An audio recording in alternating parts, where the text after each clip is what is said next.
10. Sentimentos fraternais. Eu vou ler o texto e depois a gente volta a comentar. Paulo, a primeira carta aos Tessalonicenses, capítulo 4, versículo 9. Quando, porém, a caridade fraternal, não necessitais de que vos escreva, visto que vós mesmos estáis instruídos por Deus, que vos ameis uns aos outros.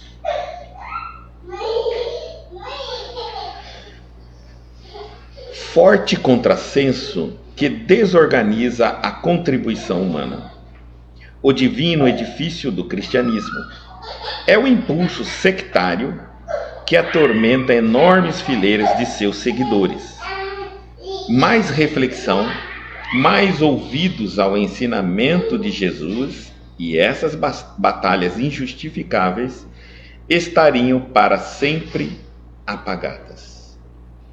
Ainda hoje, com as manifestações do plano espiritual na renovação do mundo, a cada momento surgem grupos e personalidades solicitando fórmulas do além para que se integrem no campo da fraternidade pura. Que esperam, entretanto, os companheiros esclarecidos para serem efetivamente irmãos uns dos outros? Muita gente se esquece de que a solidariedade legítima escasseia nos ambientes onde é reduzido o espírito de serviço e onde sobra a preocupação de criticar. Instituições notáveis são conduzidas à perturbação e ao extermínio, em vista da ausência do auxílio mútuo no terreno da compreensão, do trabalho e da boa vontade. Falta de assistência é uma pergunta? Não. Toda obra honesta e generosa repercute nos planos mais altos, conquistando cooperadores abnegados.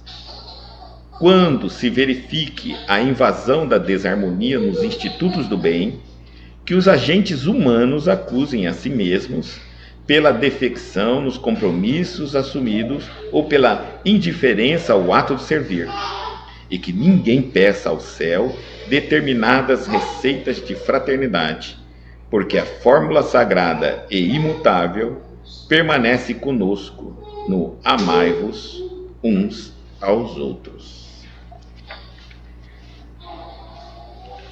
Vamos então agora reler o texto, né? São sentimentos fraternais, e aí já vamos comentando. O versículo é a primeira carta que Paulo escreve aos Tessalonicenses, capítulo 4, versículo 9. Quanto, porém, a caridade fraternal, sobre ela, né, não necessitais de que vos escreva, visto que vós mesmos estáis instruídos por Deus, que vos ameis uns aos outros. Então, não há o que se falar a mais do que já foi falado, através de Jesus, que foi inspirado. Forte contrassenso, ele diz, que desorganiza a contribuição humana no devido edifício do cristianismo. É o impulso sectário que atormenta enormes fileiras de seus seguidores. Esse sectário rígido, duro, como que a gente fala quando uma pessoa é inflexível, não é o fanático, mas duro. Então, esse impulso não flexível, muito rígido, né, que atormenta as enormes fileiras de seus seguidores. É mais ou menos, às vezes, a gente vê que muitas religiões trazem consigo um ensinamento muito rígido, muito inflexível, mas não no sentido de evolução. Às vezes essa rigidez, essa inflexibilidade, ela fica no campo que não modificaria uma pessoa, a sua evolução, não transformaria a sua evolução, se ela deixasse ou não de fazer determinados comportamentos, né? Lógico que alguns defendem a ideia de que se deixasse livre, isso piora. Mas é importante a gente separar uma coisa que é o ensinamento espiritual, um ensinamento para o espírito, para a nossa evolução, e o que é bom comportamento, uma educação. Saber separar isso é importante, porque senão eu posso colocar tudo isso em nome de Deus, e não é verdade, né? Então, evolução é uma coisa muito necessária para nós, somos espíritos, todos nós, mas às vezes eu posso falhar de uma maneira, falhar de outra, me enganar de outra maneira, o que nem tudo tem que ser visto e previsto na Bíblia. É o que eu quero mais ou menos dizer, né? Não está ali previsto. Nós temos o livre-arbítrio. Nós sabemos pelas boas maneiras o que pode e não pode ser. Mas não adianta eu ficar amedrontando as pessoas com regras inflexíveis sectárias, né? Tipo, se você beber, você vai para o inferno. Não tem um sentido isso, né? Isso é uma regra sectária. É melhor você explicar o sentido. Olha, se você beber, você pode cometer um monte de erros. Quando morrer, vai levar esse vício com você. Como é que você vai alimentar esse vício do outro lado? Levar raciocínios lógicos. Pode atrair entidades espirituais viciadas em torno de você. Você pode pegar uma doença e morrer mais cedo. Você pode ir falindo o seu cérebro, e isso vai fazendo com que você não se desenvolva neste planeta. Ou seja, você vai dando argumentos claros para a pessoa fazer a escolha dela, e não criar uma regra sectária, tá? E aí ele diz assim, se for isso vai para o inferno, se for aquilo vai para o céu. Isso amedronta. É bem que funciona a muitas pessoas, o medo funciona muito mais para grande parte da humanidade, porque tendo medo a gente não raciocina, e não raciocinando a gente é controlado, dominado. Então, é natural, só que não esclarece, não liberta, né? A pessoa não evolui, tá certo? Então ele está dizendo assim, um forte contrassenso que desorganiza a contribuição humana. O ser humano poderia contribuir mais para o divino edifício do cristianismo, para o cristianismo. E ele diz que o que faz isso é um impulso sectário nosso, que atormenta enormes fileiras de seus seguidores. Muitas vezes, até mesmo aquela ideia de nós pensarmos que só o bispo, o papa, o pastor, o médium, o monge tem contato com Deus, e que nós, pobres mortais, sem nenhum desses dons, não temos como falar com Deus a não ser através deles. Então, essa ideia também é uma ideia sectarista. Não, Deus está com todos nós o tempo todo, e eu falo com Ele na minha consciência, no calar do meu coração, a qualquer momento, em qualquer lugar, sem problema algum. Não há problema. Aí, e ele diz assim, mais reflexão. Se nós refletíssemos um pouco mais sobre a mensagem do Cristo, mais ouvidos ao ensinamento de Jesus, e essas batalhas injustificáveis estariam para sempre apagadas. Inclusive, esses radicalismos das religiões, que cada um cria um caminho radical para chegar até Deus às vezes, eles acabam criando partidos, comunidades, grupos de religião, né? Bandeiras religiosas, e acabam criando conflito uma com a outra. Um diz que, por exemplo, vamos colocar aqui, pode imagem, você tem uma imagem e rezar para a imagem, com a imagem, e outro fala, não pode, imagem não pode. Se a pessoa ora com ou sem imagem, ela está orando, deixa ela orar. E aí, essa ideia fica um pouco, quando começam a haver os perseguidores em função do sectarismo.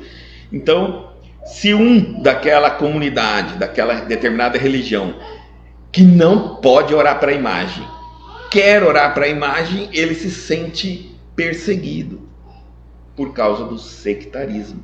Vai destruindo fileiras e fileiras, as pessoas ficam atormentadas, e criamos uma relação nossa com Deus, não é de amor, é de temência, medo. Onde há medo, não há amor.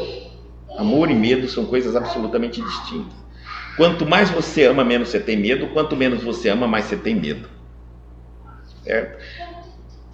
Então, as batalhas injustificáveis estariam para sempre apagadas. E é importante a gente saber isso de cada religião. Para isso a gente precisa estudar, né? Saber que as verdades estão contidas em todas elas. É o radicalismo, é o sectarismo que é o problema, que divide ela, que faz fronteiras, que começa a particioná-las, né? Porque o conteúdo bíblico é o mesmo. O ensinamento do Cristo é o mesmo para todos nós. E vamos ao único Pai, Deus. Ainda hoje, com as manifestações do plano espiritual na renovação do mundo, quer dizer, mesmo hoje, com o surgimento das manifestações do plano espiritual, né? Antigamente, muito lá atrás, era muito raro isso. A cada momento surgem grupos e personalidades solicitando fórmulas do além, para que se integrem no campo da fraternidade pura. Com toda essa apresentação da espiritualidade no mundo terreno, e isso a gente pode olhar a quantidade de livros que tem, por exemplo, no caso da doutrina espírita, livros do segmento do espiritualismo, gigantes, é uma quantidade enorme. Em todas as religiões existem manifestações espíritas sérias. E o que está acontecendo? O homem ainda, a cada momento, surge um novo grupo, né? E personalidades que querem fórmulas do além, querem algo, uma receita que se integre no campo da fraternidade pura. É como se vamos supor que eu tenho um SESB aqui, é o Espiritismo. Aí um grupo surge aqui dentro mesmo e diz assim, não, nós vamos criar o Espiritismo número 1, porque nós temos um contato mais direto com os benfeitores e nos deram um caminho, uma direção diferente da que vocês estão seguindo. Vamos dizer assim, que vamos colocar aqui assim, a gente está no sábado, trabalhando, tá? Aí um benfeitor, sei lá, um espírito, um benfeitor não faria isso, mas um espírito, chega num determinado grupo da nossa casa e fala, sábado você não pode trabalhar, sábado você tem que guardar para Deus, tem que ser domingo. Esse grupo daqui, do Centro Espírita SEB, vai já se separar, criando um grupo que segue aquele espírito que no sábado não descansa para o domingo ele trabalhar. E o outro grupo vai ficar trabalhando no sábado mesmo. Então, cada vez está se esperando fórmulas diferentes, e quando dá essa suposta fórmulas, já há dissensão de grupo. Aí vai criando o grupo do grupo. Todo dia se cria novos grupos. Tudo com a ideia de que o que eu recebi, seja de Deus, de Jesus, dos benfeitores, do além, da espiritualidade, dos extraterrestres, não coaduna com o que está se fazendo agora aqui, então vamos criar outro grupo. E cria-se outro grupo, e outro grupo, e outro grupo, e assim vai indo, tá? Tudo isso porque solicitam fórmulas do além para que se integrem no campo da fraternidade. Que esperam, entretanto, os companheiros esclarecidos, está falando para os que já estudam, os que aprendem, para serem efetivamente irmãos um dos outros. O que ele está fazendo uma pergunta, né? O que nós estamos esperando para sermos irmãos um dos outros? Para quebrar essas barreiras, para dizer, olha, não importa a forma, o que importa é o conhecimento e a prática desse conhecimento em minha vida. Se eu visto branco, se eu não visto branco, né?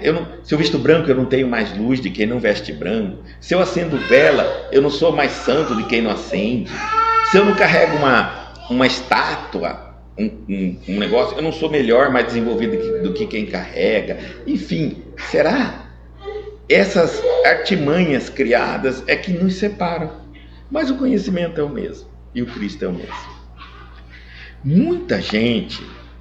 E quando a gente aceita essa separação, é que ele está pedindo assim, ó, Estou aceitando essa separação. Então vamos lá. Deixa os sentimentos fraternais. Deixa isso, né? Mantenha aquela ideia, o ensinamento do Cristo. Ameis uns aos outros. É isso que tem que comandar. Quando a gente fala, quando o Cristo fala do amor, ele nos coloca assim, ameis uns aos outros, ele está mandando que a gente não olhe para fora e olhe para dentro de nós. Que a gente só pode dar o que possuímos. Então, ele manda olhar para que você verifique se você tem amor para você amar os outros. No que você voltar para dentro de você, não importa os outros, veja, a fórmula do amai uns aos outros é particular de cada um, ela age particular. Eu analiso a mim, o conteúdo de sentimento bom que eu tenho para que eu possa ofertar aos outros. Eu não estou olhando aos outros para ver se eles amam, se merecem, se isso ou se aquilo. Eu estou olhando a mim, o que eu tenho para dar. Se eu tenho amor para dar, eu estou dentro do ensinamento do Cristo. Só preciso dar a quem quer que seja. Dar sem olhar a quem. Tá certo? Então a fórmula, a mensagem de Jesus já é para a reforma íntima. O que nós fazemos é amar uns aos outros, é olhar antes a quem ou o que eu vou amar, sem saber se eu tenho potencial de amor. Porque se eu não tiver o amor, eu não consigo amar. Não consigo. Eu até sei que tenho, mas não consigo se antes eu não desenvolver o amor em mim, através da reforma íntima. Então, a mensagem dele foi dentro da reforma íntima. Às vezes, essas fórmulas sectárias das religiões acabam retirando, mudando o foco de atenção de uma pessoa, dos seus seguidores, que deveria ser a reforma íntima, e coloca aqui para fora, e é onde surgem as discussões. Às vezes eu vou discutir com uma pessoa que precisa usar um crucifixo, um talismã, uma estátua, para ela pra sentir a presença de Deus. Ela, para sentir a presença de Deus, o amor de Deus, ela tem que desenvolver o amor nela, tá certo? Mas a estátua, o talismã, vai ajudá-la? Vai, enquanto ela não tem esse amor. Ao invés de eu entender isso, compreender isso, né? Precisa, importante, e pelo menos está orando, né? Da maneira dela está fazendo. Ela está tentando sentir esse amor, tá? Eu acabo me afastando porque eu não concordo com aquilo, então não é a minha, o meu caminho. Eu julgo, né? Então, ele está dizendo assim, ó, para solucionar essas desavenças, esses pontos difíceis diferentes, esses julgamentos precipitados, essas perseguições descabidas, a fórmula é amar uns aos outros. Mas eu só vou conseguir fazer isso se eu entender que esse ensinamento ele começa comigo, em mim, no meu coração, e não aqui fora. Tá certo? Se eu tenho amor para dar, eu posso cumprir esse ensinamento. E se não estiver cumprindo, eu estou desrespeitando uma lei, um ensinamento do Cristo. Se eu não tenho amor para dar, não adianta o ensinamento me obrigar. Eu leio 1000 vezes a Bíblia que eu tenho que amar. Eu não tenho esse amor. Aí, nesse caso, eu faço o chamado amor de plástico. É aquele que é um amor que ele é um amor fraco, ele é um amor que precisa mais ser alimentado do que doado. Quando eu não tenho um amor, por exemplo, vamos supor que eu não tenho um amor por cachorro. Eu não gosto de cachorro. Eu não tenho amor por cachorro. Mas todo mundo fala que tem que amar os animais, tem que amar os cachorros, por exemplo. Eu tenho um cachorro em casa e eu não gosto do cachorro. Eu estou me forçando a amá-lo. O que acontece? Se o cachorro me faz carinho, eu gosto dele. Gosto. Amor não. Amor não se desenvolve assim. Daqui a pouco o cachorro faz xixi no lugar que não deve. Já detesto o cachorro. Tá entendendo? Ele não me alimenta. Quando eu não tenho, eu fico buscando beber desse amor externo. Porque eu preciso me equilibrar. E eu sei que eu só me equilibro se eu tiver amor. Esse amor externo não adianta. Ninguém fica bem sendo amado. Tá certo? Não. Porque isso não nos satisfaz, nos mima, mas não nos evolui. Esse amor que os outros têm por nós não nos adianta muito nesse sentido, porque se eu não desenvolver o amor em mim, eu não torno um doador. E se eu não me tornar um doador, eu não sou um discípulo. Jesus era o que é, ele é quem ele é pela capacidade de amar, não de ser amado. Porque até hoje nem todo mundo ama Jesus. Tá? E tem inimigos incríveis. Tá? Então muita gente esquece, continuando a lição, gente se esquece de que a solidariedade legítima escasseia. Solidariedade aqui é dar coisas, né? Solidariedade, ser solidário, não caridade. Esquece que a solidariedade legítima, ela escasseia nos ambientes onde é reduzido o espírito de serviço e onde sobra a preocupação de criticar. Então é importante assim. Quando eu não estou trabalhando, produzindo em serviço, ou espírito de serviço, querendo fazer, e fico muito preocupado em criticar, isso significa que vai carecer o ato de solidariedade. Vamos pensar aqui, ó. Eu tenho um grupo, esse grupo vai ficar um tempo, tem um projeto, tem um planejamento, vamos ter que fazer isso, vamos ter que fazer aquilo, vamos ter que construir, por exemplo, um prédio, um grupo de engenharia, né, de uma equipe, mas os funcionários não estão muito querendo trabalhar, não tem aquele espírito de serviço. É importante entender isso aqui, que espírito de serviço não é uma entidade espiritual, tá certo? Porque a gente tá vendo algumas dizerem assim, sai espírito da doença, né? Espírito não sei o quê, como se uma doença fosse uma entidade, um ser, algo inteligente que sai, que obedece um comando, tá certo? Não, então espírito de serviço é a maneira de a gente dizer assim, vontade, característica, caráter, proposta de serviço, tá bom? Então, onde é reduzido o espírito de serviço, né, o caráter de trabalho, de ficar ali cumprindo aquele projeto, e aí começa a preocupação dos funcionários, ninguém tem o que fazer, não trabalham muito, a criticar o projeto, criticar o engenheiro, criticar o dono da obra, criticar o local de instalação, começa a criticar. Aonde começa a haver muita crítica, pouco trabalho, a solidariedade, ele está falando bem claro, desaparece. Não tem como mantê-la, né? E aí por isso que eles falam assim, quando a cabeça está vazia, o campo é a oficina do diabo. E aí instituições, mostrou para nós, da receita, né? E aí, instituições notáveis, conhecidas, já trabalhando, ou muito velha, antiga, são conduzidas à perturbação e ao extermínio, às vezes chega a ser eliminada, fechada, cancelada, em vista da ausência do auxílio mútuo, no terreno da compreensão, do trabalho e da boa vontade.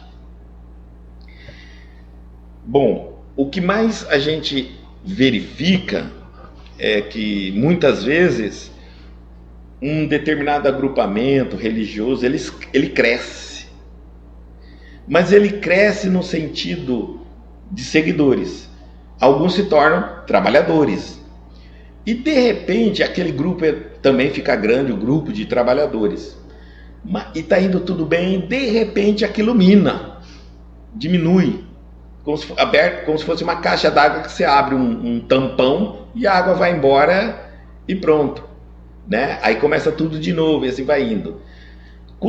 Todas as vezes que isso está acontecendo, a gente vai observar que o primeiro sintoma é a falta de solidariedade, ela desaparece essa solidariedade, né? Então você vai perceber que o ambiente é reduzido de espírito de serviço, porque dentro de uma determinada organização tem funções, tarefas a serem feitas. A primeira sintoma é: ninguém quer fazer aquela tarefa, ninguém quer fazer aquela função, ninguém mais quer fazer aquilo outro. Vamos colocar aqui uma coisa muito simples: a gente tem que limpar a instituição para a gente chegar aqui e sentar. Bom, mas ninguém quer limpar, tem um monte de trabalhador, mas ninguém quer limpar. Começa a desaparecer. Primeiro é o espírito de serviço. É o primeiro sintoma que a gente percebe, né, nessas aglomerações. Depois vai desaparecer, aí começa a haver muita preocupação sobre a crítica. Como está sendo gerido aquele movimento, aquele grupo, o presidente, o vice-presidente, não sei o que, vai começar a crítica em cima do processo todo. Aí já está. O que aconteceu com a solidariedade? Já foi embora. Logo, esse grupo vai começar a minar novamente de trabalhadores, né? Essa escalada que eu estou falando para vocês, nesse tempo meu de serviço, eu já vi vários momentos acontecerem isso, vários momentos acontecer aquilo. Muitas vezes a pessoa é ansiosa por se tornar trabalhador de uma instituição, mas ela, quando se torna trabalhador, ela não ocupa um trabalho. Ela não se ocupa com um trabalho, uma tarefa. E isso faz com que ela acaba sendo obsediada dentro do processo. E por que isso? A gente sempre fala, a solidariedade desapareceu. Quando a solidariedade desaparece, eu já não me preocupo mais. Eu sou um trabalhador de uma casa, eu já não me preocupo mais quem limpa, quem não limpa, como que faz, como que não faz, como que funciona, como que não funciona. Eu não estou mais preocupada. Eu sou um trabalhador e eu só apenas usufruir daquelas condições que estão me propostas. Se eu me tornei um trabalhador, eu já deveria estar me preocupando com aquilo que eu vou trabalhar. É para isso que é trabalhador, o título de trabalhador, né? É diferente do frequentador. Na casa da religião tem essa de diferente, bem diferente do frequentador. No caso de uma equipe, como é que você tem um funcionário na sua equipe? Imagina, você tem no seu trabalho você forma uma equipe, no seu setor você já forma uma outra equipe. Dentro daquela equipe tem funcionário ali dentro que não está se preocupando com como que funciona toda aquela empresa, fica o dia inteiro ali. Ele não é um trabalhador daquela empresa. Ele só recebe o salário, mas ele não está trabalhando. Então, e quando isso acontece, ele está dizendo assim, instituições notáveis são conduzidas à perturbação. Aí se perturbam. É crítica, começa a aumentar muito a crítica e pouco trabalho. Não que o trabalho não exista. Poucas pessoas começam a candidatar para trabalhar. E aí a perturbação, e ao extermínio, chega até a fechar as portas. Literalmente assim. Em vista da ausência de auxílio mútuo. No terreno da compreensão, do trabalho e da boa vontade. Tá vendo? Tem que, em tudo. Falta de assistência, eles perguntam assim, para nós, Emmanuel. Não. E quando a gente vê isso acabar, a gente fala assim, será que não tinha espiritualidade ali? Será que aquele outro lugar não tinha isso? Outro lugar não tinha aquilo? Outro lugar não tinha... Tinha, gente. Tinha o bem atuando. Os bons espíritos estavam ali atuando. Onde é o trabalho sério eles estão. Então não faltou isso? Não. Aí ele vai dizer assim, toda obra honesta e generosa repercute nos planos mais altos, conquistando cooperadores abnegados.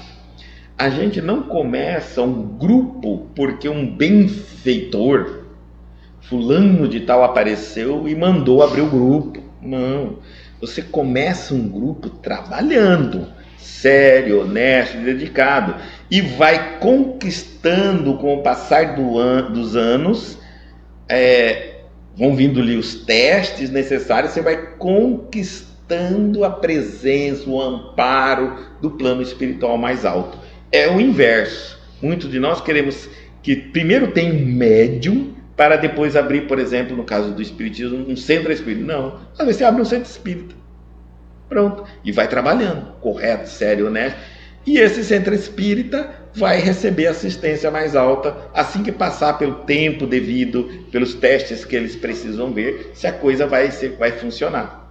Mesmo assim, quando eles aprovam a conduta daquele grupo espírita na Terra trabalhando, não significa que depois que eles aprovaram, esse grupo não cai em tentação, perturbação, em obsessão, como falou aqui, e desfaça.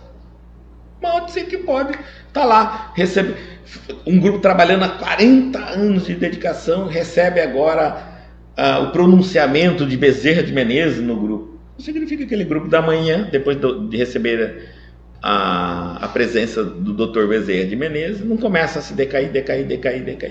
Aí vai fechar as portas. Então não tem como, tá?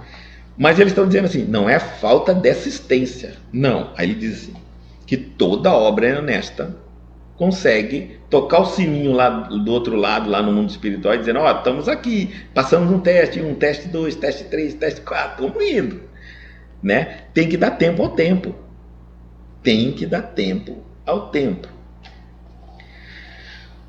E olha, ainda mais, vou continuar mais. Quanto mais a obra tem uma propensão, uma possibilidade de aumentar a sua divulgação, de alastrar, de evoluir, de crescer, mais ainda ela será combatida pelas trevas neste planeta. Mais ainda. Nós não imaginamos a quantidade a resistência que tem esses homens como Divaldo Franco, Chico Xavier. Não é um mar de rosa, não. A vida deles foram terríveis, tá? Muito difíceis. No campo da saúde, no campo da energia. Às vezes eles têm muitas complicações que a gente nem imagina. Por quê? Tudo porque uma coisa é você cuidar do seu corpo e da tua vida. Outra coisa é você cuidar da vida de muitas pessoas. E nesse sentido, você recebe, né, das pessoas a gratidão e o ódio daqueles que as odeiam, foram ajudadas por você. Então você recebe 2 exércitos. Imagina assim, você tem 10 obsessores. Porque nenhum de nós não tem muito menos do que isso, não. Uns 10 obsessores. Aí você fala assim, vou cuidar só da minha vida, vou ficar com seus 10. Mas você ajuda alguém que também tem 10. Os 10 que odeiam aquela pessoa e você ajuda, torna-se o seu inimigo. Então você tem 10 mais 10, você tem 20. Tá certo? E os amigos dela são gratos. Obrigado pelo que você fez por ela. Geralmente essas pessoas... A gente não tem muitos amigos gratos, a gente tem mais inimigos que a gente maltratou, criamos inimizade, exploramos, enganamos, etc. Então, a conta não vai muito fechando por esse lado. No final da história, você tem muitos inimigos e muitos amigos. É que o bem é sempre mais real do que o mal, então ele apresenta resultados. O mal lenteia o processo de evolução, mas o bem apresenta resultados. Então, não dá muito de ver. Quando você olha, por exemplo, o médium, ele era para ter um problema X de saúde. Se ele tivesse a vida dele, cuidasse da vida dele, fosse uma pessoa normal, tá? Cuidasse da vida dele, fosse para casa, cuidar da família dele, pronto. Ele tinha uma tendência a ter gastrite. Aí, de repente, ele começou a trabalhar, ajudar as pessoas.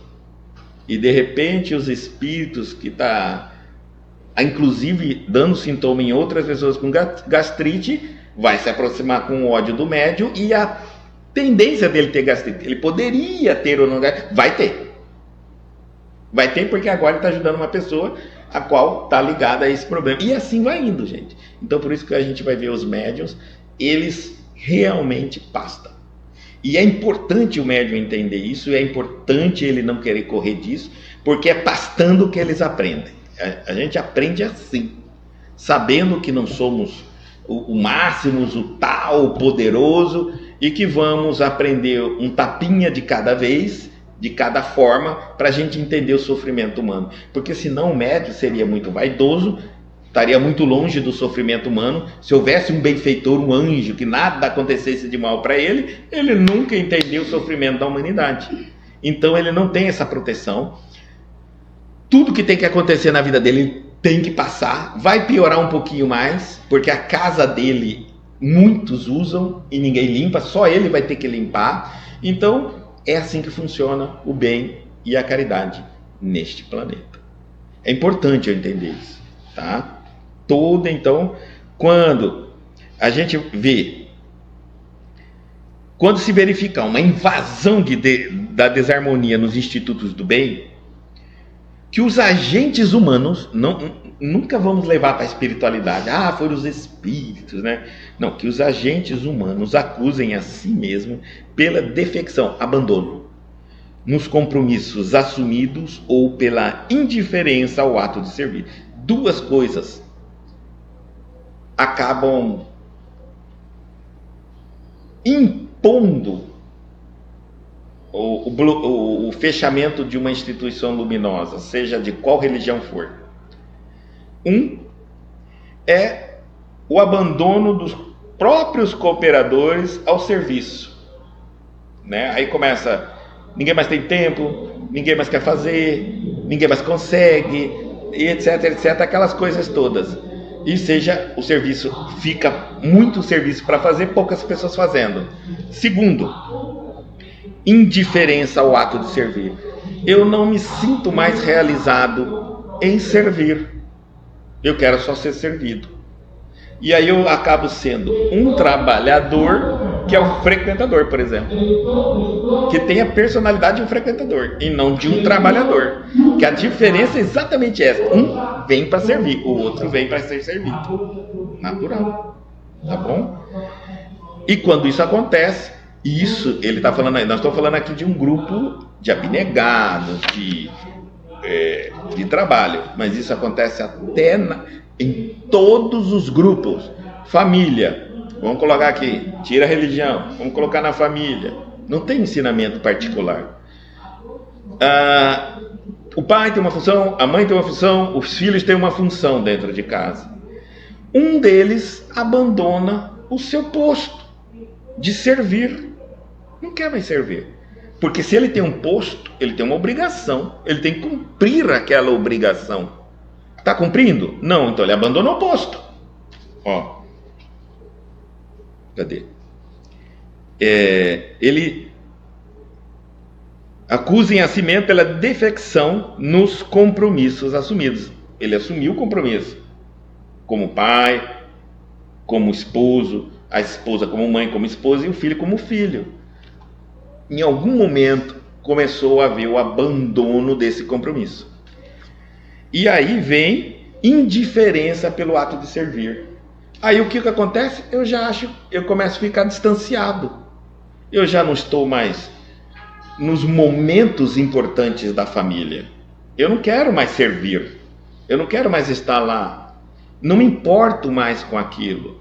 É preciso que alguém busque na escola. Eu não posso.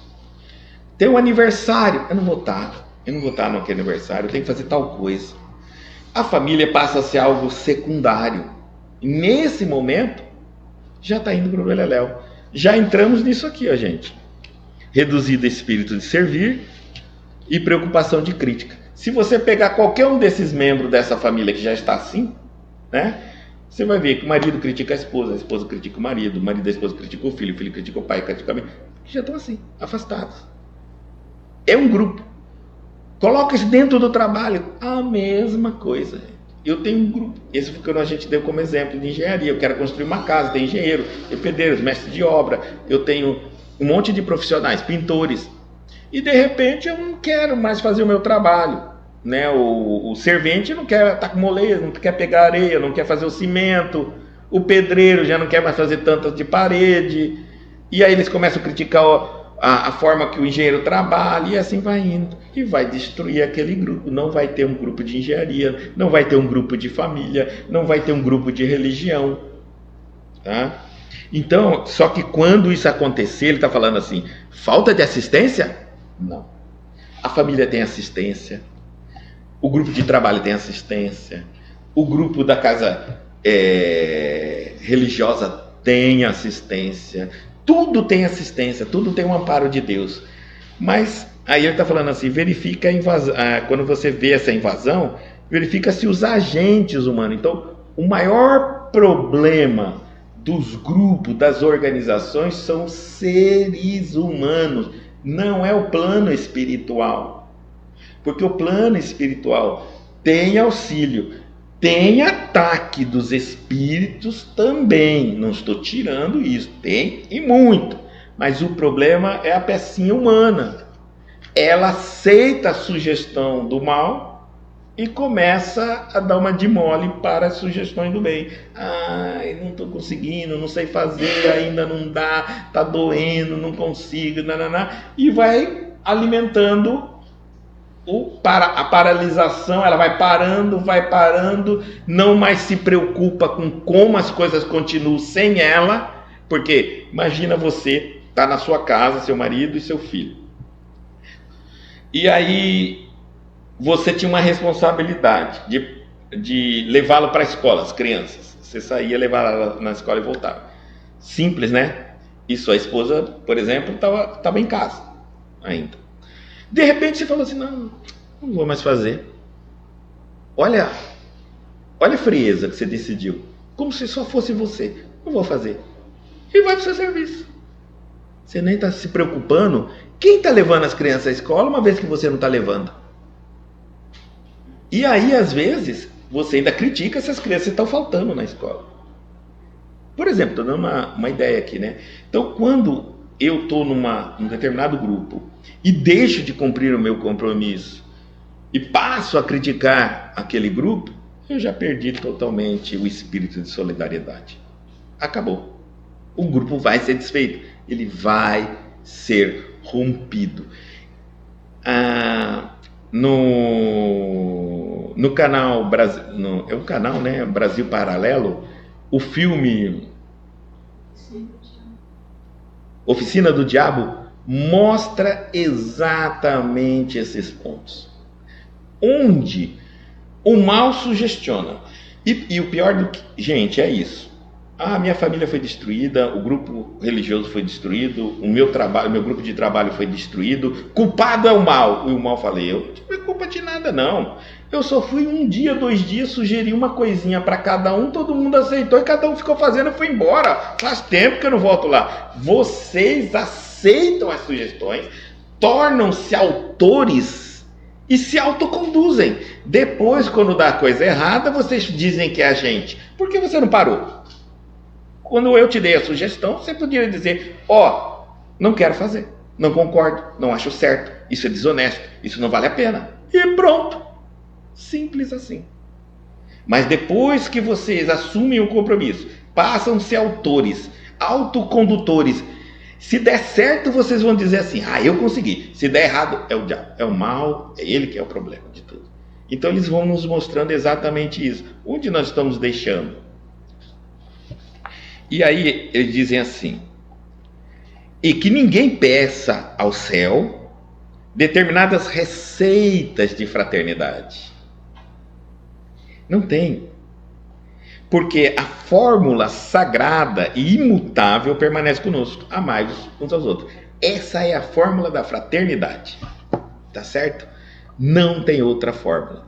Então, que a gente não fique aguardando mais e mais receita, mais e mais mensagem, mais e mais livros. Quando de volta estava para morrer, a gente pensa, meu Deus, quem vai ficar? Né? Chico parou de escrever os livros. De volta agora vai parar também de escrever. E aí, como é que a gente vai ficar essas revelações? Gente, tem tantos ensinamentos. Se nós começássemos a pegar cada um deles e estudar cada um desses ensinamentos, nós vamos desencarnar e não ter lido todos os livros que tem escrito. Tá certo? São mais de 1000 livros escritos por esses 2 médiuns. É muito. Lido e estudado. Tá certo? Então, ainda queremos mais. Não tem mais. O negócio é, amai-vos uns aos outros por este caminho. Desenvolva com a reforma íntima o amor primeiro em você. Depois, doe o amor seu aos outros como amor pelos outros. Esse é o caminho. Se você não desenvolver o amor em você, você não consegue amar os outros. E se você não desenvolver o amor em você, você se torna uma pessoa carente. E uma pessoa carente não é equilibrada. Ela cobra a atenção, o carinho, a dedicação.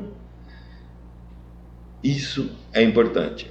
Por isso que um cristão nunca pergunta, né? A gente fala assim, você me ama? Os cristãos não perguntam isso. Você me ama? Porque o cristão não quer saber quem o ama.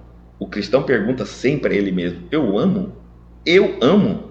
Eu sou um ser capaz de amar? Eu tenho amor para dar? Eu amo? Eu sirvo a meu Deus? Eu sou a imagem e semelhança de Deus? Deus é amor. E não você me ama. Você me ama é carência. Pouco importa se você me ama. Eu te amo. Mas eu te odeio. E eu te amo. Isso é incrível. Porque você é saudável e o outro é doente. Simples. Terminando os nossos sentimentos fraternais. Nesse sentido. E por isso ele é muito importante, tá? Muito importante. Sem sentimento fraternal não cresce absolutamente nada. Porque ninguém se preocupa com o outro, a causa do outro. Olha aqui. Quer ver onde surge uma fraternidade simples? Eu vou abrir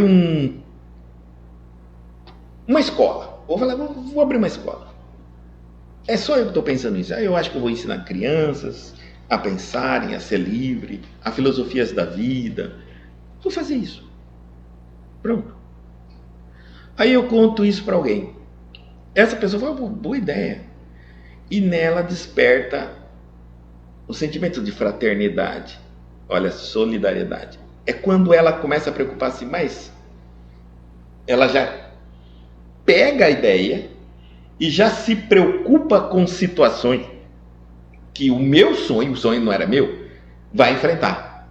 Mas a partir daquele momento que ela incorpora a ideia, concorda com a ideia, o sonho passa a ser dela. Então passa a ser de dois. Então o problema de um agora é de dois. Então é dois pensando porque querem o mesmo propósito. Solidariedade e a fraternidade entrelaçando ali. Agora eles vão ser solidários. Um tem X, outro tem 2X de dinheiro para doar naquilo ali. Aí vem a solidariedade. E aí um tem um tempo para trabalhar fisicamente naquilo, outro tem outro tempo para trabalhar. Tudo vai ser compartilhado. A solidariedade entra quando se compartilha o tempo, as situações da vida de cada um. E a fraternidade no sentimento está quando os dois abraçam a mesma causa. Sem sentimento de fraternidade não surge grupo. Não surge. E se surgir, não se sustenta. Porque se cada um estiver olhando para o próprio umbigo, se cada um estiver olhando para si próprio, seus próprios interesses, não caminha, não anda. É isso que funciona. Então, ele é muito importante. Ele não pode desaparecer. Grupo, como o ser humano desenvolve sentimento de fraternidade? Família, por isso que a família não pode acabar. Querem destruir a família a todo custo. Mas se a família acabar, nós não treinaremos desde pequeno a fraternidade. A fraternidade começa quando eu me preocupo com como que está meu irmão, o que ele está sentindo. Ô pai, como é que está o senhor? Meus pais se preocupam como os filhos estão. Quando deixam de ter coisas para ele, dão para os filhos. Esse é o amor fraternal. Esse sentimento de preocupar um com o outro, fazendo parte de uma equipe, como se a família fosse um corpo cheio de organismos. Se isso não acontece, o organismo adoece, né? Então não pode acontecer. E eu tenho que estar sempre atento se esse sentimento fraternal está desaparecendo em mim. Em mim, não nos outros. Porque se eu fico sem sentimento fraternal em mim, eu não consigo me associar a grupo algum. Eu não consigo.